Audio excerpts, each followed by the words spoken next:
शिवलिङ्गाष्टकम् ब्रह्ममुरारिसुरार्चित निर्मलभाषितशोभितलिङ्गं जन्मज दुःखविनाशनलिङ्गं सत्प्रणमामि सदा शिवलिङ्गं देवमुनि प्रवराचितलिङ्गं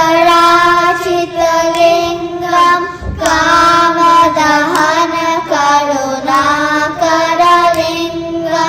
रावणदर्पविनाशनलिङ्गं तत्प्रणमामि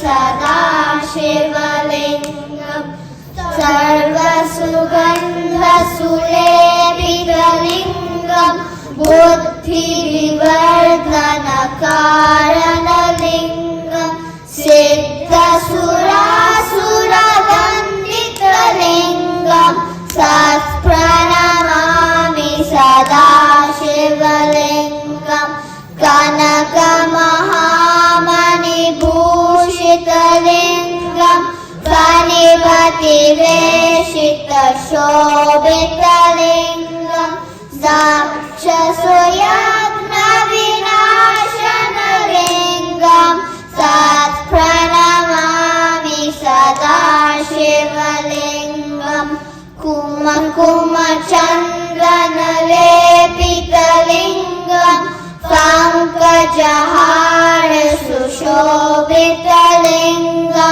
सञ्चितपापविनाशनलिङ्गं तत्प्रणमामि सदा शिवलिङ्गं देवगणाचितसेवितलिङ्गं भावैरभक्तिविरेवचलिङ्गं दिनकरकोटिप्रभाकरलिङ्गं तत्प्रणमामि सदा शिवलिङ्गम् अष्टदलोपरिवेशितलिङ्गं सर्वसमुद्भवकारणलिङ्गम् अष्टदरिद्रविनाशनलिङ्गं तत्प्रणमामि सदा शिवलिङ्गं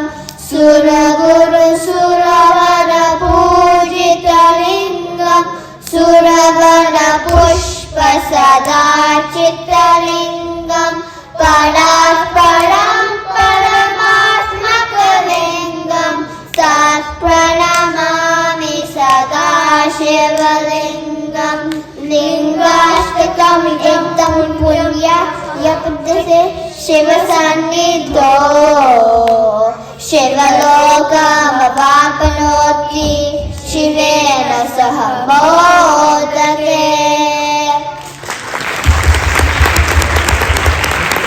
Wow, that was such a beautiful and seamless recitation of the Lingashtakam. Great job, kids. I wish I was a Bal Mukund kid when I was young. I would have learned this. Awesome job.